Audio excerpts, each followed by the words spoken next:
Ah, there you are. Yes, it's another Confessions podcast, and welcome to another audio array of terrible tales from the very sinful Radio 2 listener. Might throw in a Radio 2 jingle every now and again. Actually, why don't we start with one? This one is called Wow Ramp. So I've never actually used this before, but as a special podcast bonus... Didn't really know it did this. Anyway, this week we get Pumpkin It Up, There's a Ghost in My School, Pops Don't Lie, and He's the Greatest Dancer. Anyway, here they all come. I'm enjoying this. 88 to 91 FM. Oh, yeah. BBC Radio 2. Father Simon and the Redemptive Collective. The following tale of recklessness has weighed heavy on my heart for years. Please be magnanimous. For most of my adult life, I have been incurably addicted to pumpkins. Big ones, small ones, rudely shaped ones. Every form of pumpkin and squash has found a safe haven in our home. The 1st of September is the official start of BPT, British Pumpkin Time, and I begin collecting them from supermarkets and farm shops. My vast collection of pumpkin-related decorations are then reverently displayed around the house. In fact, we have more Halloween decorations than Christmas decorations. I love all pumpkins, no matter how lumpy or deformed, and no matter what the colour, but my favourite is the traditional orange one. Every year I scour the shops seeking the perfect pumpkin, the one worthy of a special carved design, lovingly crafted using my extensive range of purpose-made pumpkin carving tools. Most of these have been imported from the USA and include fearsome toothed scoops, engraving tools, glow-in-the-dark fangs, and even pumpkin carving power tools. Power tools? Now he's interested. Yeah. Oh, yeah. How tough is your pumpkin? Yeah. Which could be the theme of your autobiography. Oh, that'll work, won't it? Truly, Father Simon, I am hopelessly addicted. It is my search for that perfect pumpkin that led to the following tale of calamity, and it takes place in a well-known national supermarket. It's a beautiful day in mid-October, sometime in the late 90s. The kids are at school and I needed groceries, so I proceeded to the local supermarket, blissfully unaware of my approaching doom. As I walked into the store, I could not fail to see the vast pumpkin display, mainly because it was just inside the doors. It was magnificent in its orangey pumpkinness, around 10 feet across and at least 8 feet high. That's big. The pumpkins were displayed in large green plastic boxes, the type commonly seen in every fruit and veg section up and down the land, but crucially, they were supported somehow so that the whole array was at an angle of roughly 45 degrees. Okay. Roughly. What could possibly... Nothing can go wrong. Nothing. Yes, it was a massive sloping pumpkin display, and I knew I would have to be very, very careful when removing any individual squash like the greatest game of Jenga you've ever seen. I stood back and viewed the pumpkins, taking in the individual characteristic of each one. It was a quiet morning. I was the only one looking at the pumpkins.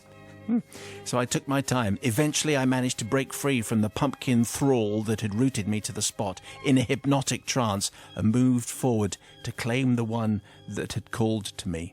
It was actually speaking. Take. It can be anything. It can be anything. Who knows? Pick me now. All went well. I had assessed not just my pumpkin, but the position of the surrounding fruit. I successfully leaned forward and extracted the object of my desire. And then it went horribly wrong. As I stood up straight, my handbag swung around on my shoulder, knocking one of the other pumpkins high up on the slope. I desperately tried to catch it, but only succeeded in dropping my own pumpkin, which then landed on the display and first bounced and then rolled to be lost forever. It was enough to start an avalanche.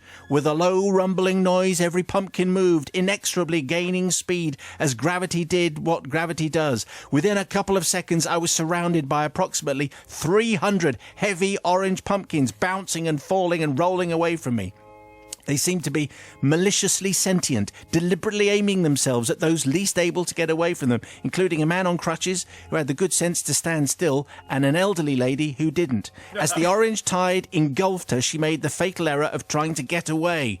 I watched in helpless horror as she was targeted by an orange sphere that stopped right under her lifted foot. As the foot came down, so did the elderly lady, falling to the floor in slow motion, engulfed instantaneously by pumpkins. pumpkins. As 300 pumpkins continued on their path and made a break for freedom out the doors, so did I. After a quick glance at the elderly lady to make sure that she wasn't injured, and she wasn't, of course, and everything was fine. Yeah. To my eternal shame, I ran away, or rather, I picked my way carefully through the orange minefield. As I looked back, I could see the lady being helped to her feet by 2 staff members, and the man on crutches trying to shuffle his way free, knocking pumpkins out of the way with his sticks as he went. I was shaking as I drove home, filled with guilt. Strangely, on my next visit to the supermarket, the pumpkins were in large bins, and the sloping display had vanished, never to return. It may be almost 20 years since this incident, but I am still afflicted by PTPD, post-traumatic pumpkin disorder. And my only hope is that you'll find it in your hearts to forgive me, not for knocking 300 pumpkins off a sloping display. Whoever thought of a sloping display anyway?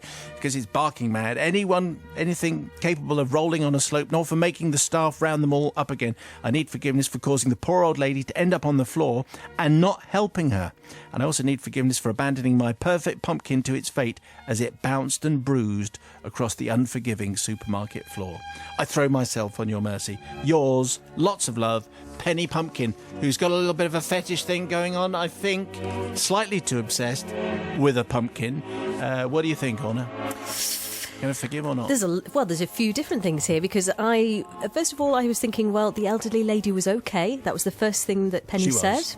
But then she said that she didn't help her. She didn't. So Penny hasn't helped her case now because I've changed my mind. I'm allowed to do that. Yeah, right? absolutely. Yeah. And as far as the pumpkin goes that wandered off on its own, well, you can get another one. So that doesn't matter. So we're just looking at the people, and I don't know. I think that the store has got a lot to answer for with this 45-degree sloping. Ridiculous idea. Yeah. That is never going to work, is it? And everybody knows that you want to pick your own, so it's always going to happen. You're always going to go for one in the middle, never the one at the edge. So on this occasion, weighing everything up, I'm going to say forgive him. Oh, you are going to forgive. There you Yeah. go, a last-minute change of heart. Brother Matthew. Well, this definitely comes under the category of what did you think was going to happen as far as the store's concerned. You're putting this pumpkin display. Obviously, someone's going to pick out a pumpkin that's going to cause all the other pumpkins to go bouncing all over the floor. It's like when they have fruit barrows in US films with your car chase, and you go, oh right, car chase with the fruit barrow, the fruit's going to go everywhere, and it's obviously the same thing applies here. So, but not helping the little old. Why are you not helping the little old lady who's been knocked down by all the pumpkins? So I'm not going to forgive, just because. I mean, obviously the store, it's your own fault with the pumpkins on the 45-degree thing, but not helping the little old lady. That's not on. No, No. because she scarpered Penny Pumpkin. Yes, ran off with her pumpkin. Probably paid. Obviously, she paid, but should have helped the little old lady. Obviously, I think she was traumatised by the whole thing, and so she didn't take one, so she didn't pay. Oh right, so No theft involved. no, Matthew. obviously. Dear Father Simon and the Convivial Collective, the deed for which I require absolution took place almost 30 years ago. It's the late 80s in deepest mid-Yorkshire. Due to the lack of sixth form facilities in our high school, my friends and I were forced to continue our education at our town's tertiary college. This was split into numerous sites, one for art, one for the more vocational types, and one for the academics wishing to continue their education by means of A-level. My friends and I fell into the latter category.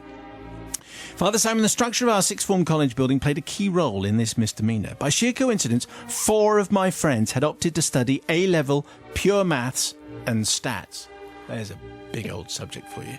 On the first day, we trooped into the classroom and, finding it empty, opted for the novelty of sitting in the back row. Father Simon, please note that up until this point, we had been the school swats and as such had never even contemplated sitting on the back row. As we waited for the tutor to arrive, we were joined by only one more student who, on entering the classroom and seeing the back row occupied by 5 raucous females, opted for the safety of the seat nearest the door on the front row. The next person through the door was a diminutive woman with curly brown hair, jam-jar glasses. At the time, we thought she was ancient, but looking back, she was probably only in her late 40s. Imagine that. She wore sensible, stout, brown lace-up shoes, an A-line skirt, and the most astounding hand-knitted cardigan that depicted a medley of scenes in the style of L.S. Lowry and was probably inspired by the 1978 hit song Matchstalk Men and Matchstalk Cats and Dogs by Brian and Michael. Imagine that, what a cardigan that would be. She looked around the room and without a word beckoned to the back row and then pointed to the front row. Our adventure on the back row was over before it began. Reluctantly, we moved. At high school, we'd been lucky enough to have been taught by a maths professor whose love of the subject had brought us all to a point of believing that A-level maths would be a breeze. Our new tutor, who we will call Mrs. Jones, was not one of those inspirational types. Indeed, we were to find out that Mrs. Jones was not a maths teacher at all. She was, in fact, a geology teacher. As none of my cohorts had opted to study minerals, and in the absence of anyone available with qualifications, she had been lumbered with teaching the 6 students who had foolishly opted to study A-level pure maths and stats. Did you study this, Bobby? I didn't, but I No. think... But I was going to say, it's one of those things about getting a teacher that's not qualified. Yeah. You know, those were the days in the 80s. Yeah, but you did it, didn't you? I've never done it, you no. didn't. Needless to say, confusion reigned. We didn't have a clue what she was talking about. And to be fair, if it wasn't on her crib sheet, neither did she. Several weeks of moaning to our fellow students in the common room ensued, and a plan for a little light relief was hatched. Recent college refurbishments had presented an opportunity that our fellow students were eager to utilise. The next maths class began as usual. Mrs. Jones instructed us to turn to the relevant page in the textbook, and within 10 minutes, not one of we former mathematicians understood the task that we had been asked to complete. In the silence of our confused deliberations, a distant knocking noise was heard. This was followed by the occasional low, ghostly wail. We carried on, as did the noise. That's definitely a ghostly wail, is it? That's a ghostly wail. That's a ghostly wail. That's a ghostly wail. All right. Mrs. Jones opened the door to the corridor, looked left and right, and observing nothing, returned to her desk. Another low, ethereal moan was heard, which is a bit like the first one. Yeah. But Mrs. Jones went over to the window, again looking left and right, up and down the causeway that ran outside the building. Again she saw nothing. No miscreants were squatting below the level of the window. She returned to her desk, sat down, and scraping the legs of the chair on the parquet floor, pulled up the chair up to the desk. Another eerie wail emanated from the floor directly beneath our feet. Mrs. Jones shot to her feet. "What was that? Did you hear the noise?" Accusingly, she looked at us. The 5 of us, the boy by the door, was obviously beyond suspicion. "What noise?" we innocently replied. "I didn't hear anything, did you?" "No, I didn't." We looked at each other, all shaking our heads. She walked to the back of the classroom, looked at the ceiling. Was it possible that the unearthly noises were coming from there? Another wail drifted into the room, this time accompanied by the well-known and perfectly enunciated TV catchphrase, "Mrs. Jones, come on down." Very good. That's right. She shot out of the classroom, as you would, with the speed of a ferret up a trouser leg, a blur of matchstalk men and matchstalk cats and dogs. Out of the classroom, up the polished wooden stairs, she clattered and into the classroom above, where the mild-mannered principal was teaching geography.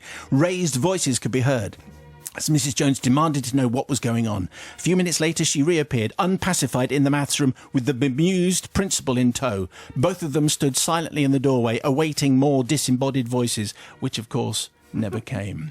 In an attempt to calm this clearly disturbed geologist, the principal looked out of the window and then, as if remembering something, headed out of the classroom in the direction of the locker rooms. We held our breath. Surely he had twigged what was going on, but to our immense relief, he found nothing.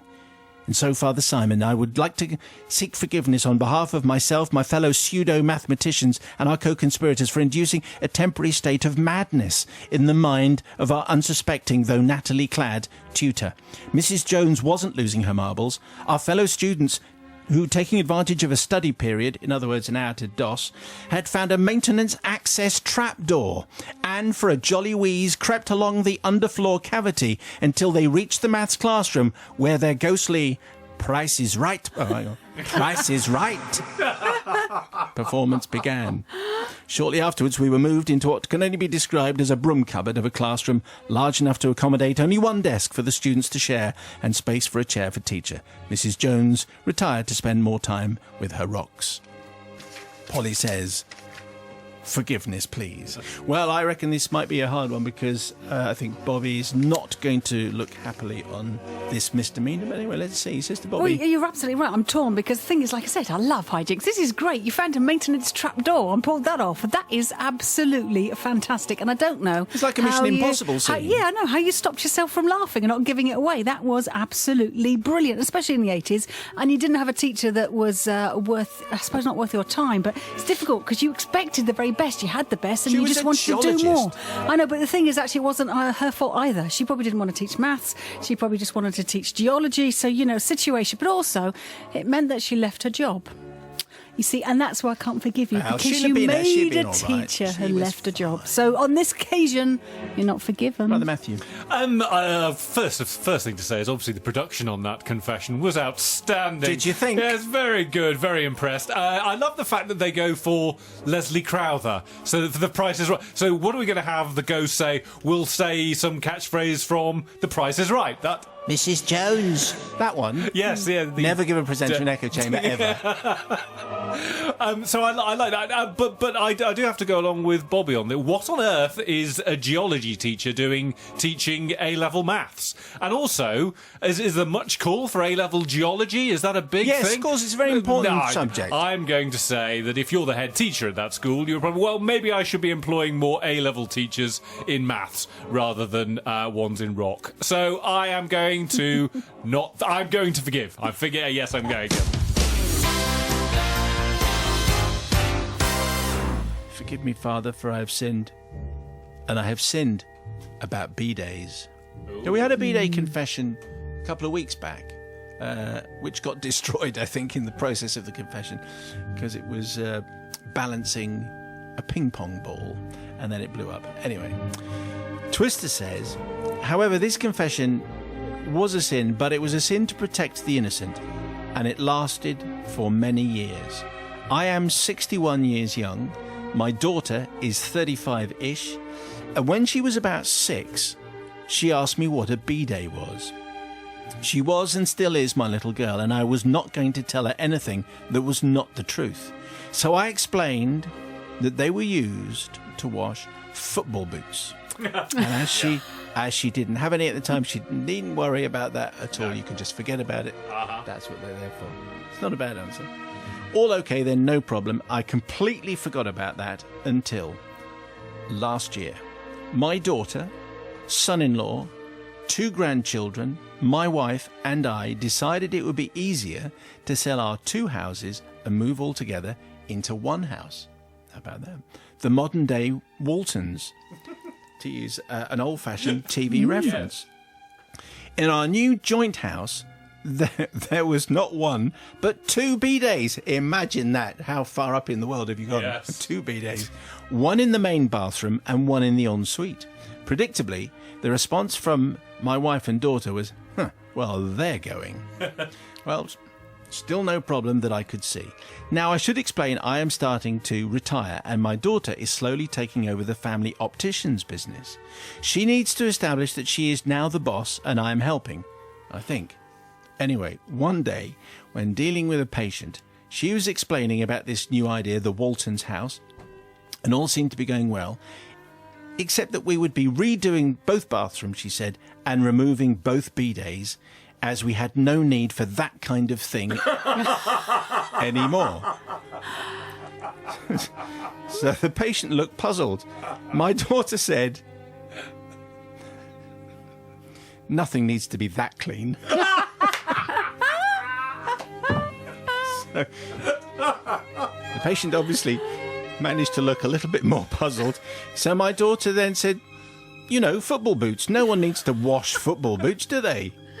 Well, the patient looked somewhat confused. The staff kept a straight face. The patient left, and then the staff quizzed their new boss. Was that a joke? They asked. No, says my daughter. They then explained what a B-day was for, and my daughter was shocked. She didn't believe it, so she Googled it and was more shocked that it was true. And so, yes, it's back to lying to kids. I seek forgiveness for my lie, but in my defence, 1, the best use for a B-day is washing football boots. 2, I was protecting my innocent child. And 3, what the hell is going on with education in this country that someone can go through life not knowing what a B-Day is? Although it isn't my job, says Twister.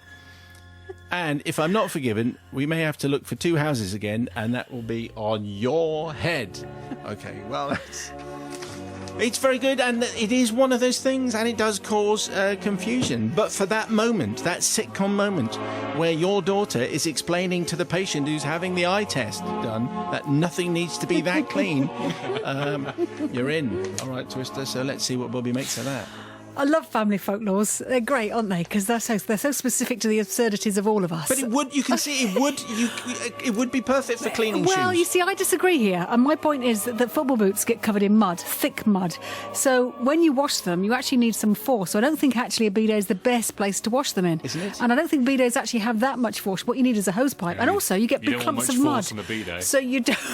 No. No, it's a whole different experience. What I'm saying is the football boots need... Does it not have a rotary dial? Anyway, you two, anyway, what I'm saying, you get big clumps of mud and you don't want that going down your plug hole. So what I'm saying is, Twister, I love the idea of what you told her. I think you're forgiven, but I need a spade to dig myself out of this one. You're forgiven, Twister. I'm going now. Back to you, Simon. Very good. Brother Matthew. Well done. Obviously she's led a very sheltered... I mean, you can't really say it's down to an educator. There's no lessons where anyone tells you what a bidet is actually for. You'd think it's like general knowledge. By the time you're in your 30s. I suppose you would have thought so. A very sheltered life. So, yes, I am going to forgive. Father Simon and the Collective, I would like to seek forgiveness for a terrible act that I committed during the late 80s. Different times. Whilst I was working at a well-known high street dry cleaners. It's a dry cleaning confession. Excellent. It was 1987, and my job was to greet people, take their dry cleaning from them, get their name and address, and tell them when it would be ready for them to collect. I was earning £27.30 a week. I was a YTS. So for those who don't know, this is a full-time job that was funded by the government. It's a youth training scheme, gave school leavers the opportunity to get their foot in the door with a particular company. So basically the picture I'm trying to paint is that during this time I really didn't have much money. Yet I wanted to wear the coolest clothes, and most of all, I wanted to look like the coolest guy in the world, who, as you know, was Rick Astley. I had an old check blazer, a white roll neck pullover, but I hadn't managed to save up enough to get myself the key element of the Rick Astley look. If only I knew someone who had a quality pair of chinos. Then one Friday afternoon, one of my regular customers came into the shop and put his dry cleaning on the counter, and there before me lay the Holy Grail, a beige pair of Ralph Lauren chinos. Everyone was wearing those in 1987. I don't think so. Anyway, as I stared at them, I could already hear "Never Gonna Give You Up" ringing in my ears, and I could see myself on the dance floor of my local nightclub, Bojangles, moving my hips in a Rick Astley style. Nathan's getting carried away now. I expect he was dancing while he wrote this. My customer explained to me that he was in no rush to get his cleaning back and would collect it next Friday. What happened next was unforgivable and something that I am not proud of. I decided to put the chinos through an express dry clean, meaning they'd be cleaned within an hour. And once they were ready, I then placed them with the pile of my own dry cleaning that I'd brought into work that day, because free dry cleaning for the staff was the only perk of the job. I then took the chinos home with me, but you must understand, this was just borrowing. Oh, I was that's just fine then. That's borrowing. absolutely fine. I mean, what use are the trousers just sitting there in a pile of other trousers when they could be useful somewhere else? Well, indeed. That's an interesting way of looking at it, Your Honour. That night I walked into Bojangles,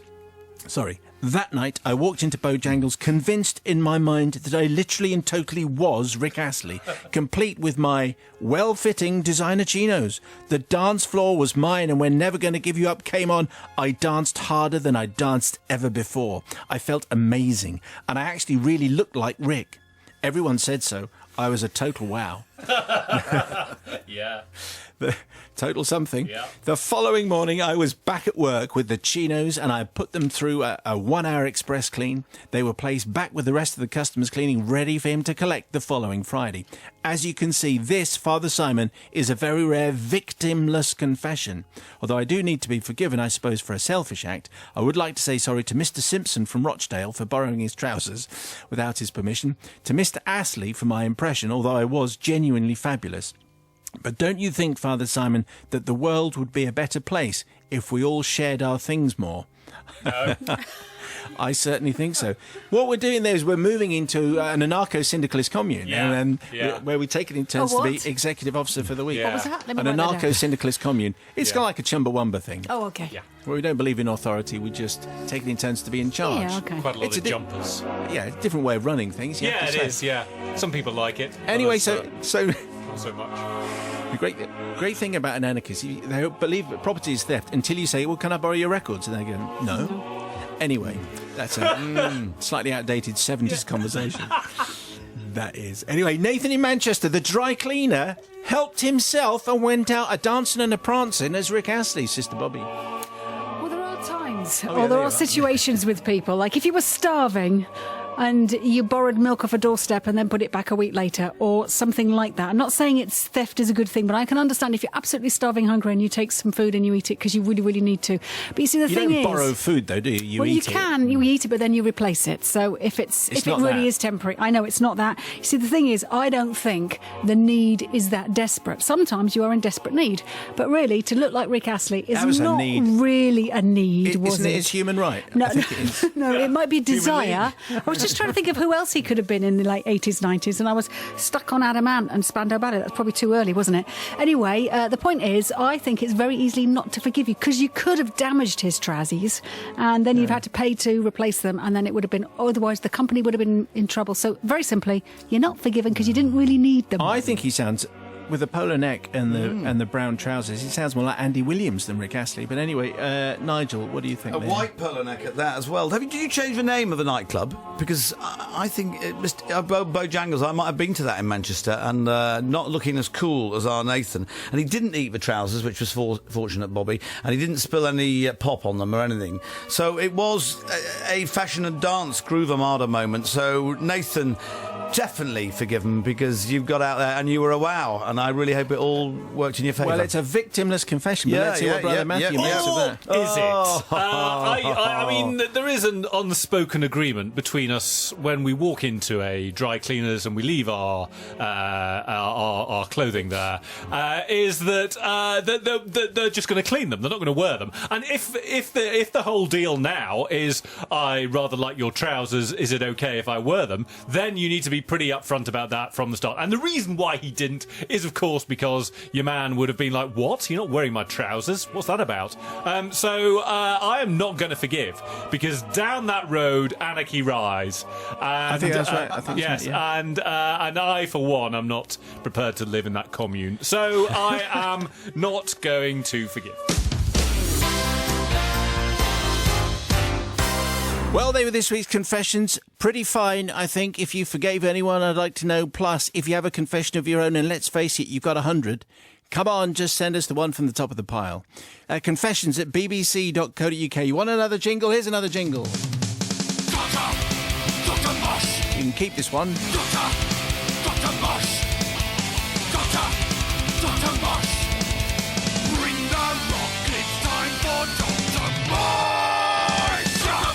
Very good. Anyway, don't forget, you can get all the best stuff from the last 30 days on iPlayer. This week we have been talking to Becky Chambers in the Radio 2 Book Club, talking about her new book, Closed and Common Orbit. Tuesday, Johnny Marr was in, sharing his early guitar influences, talking about his autobiography, which is called Set the Boy Free. Wednesday, Ian Rankin was our last castaway for Desert Island Books, telling us about the books that meant the most to him.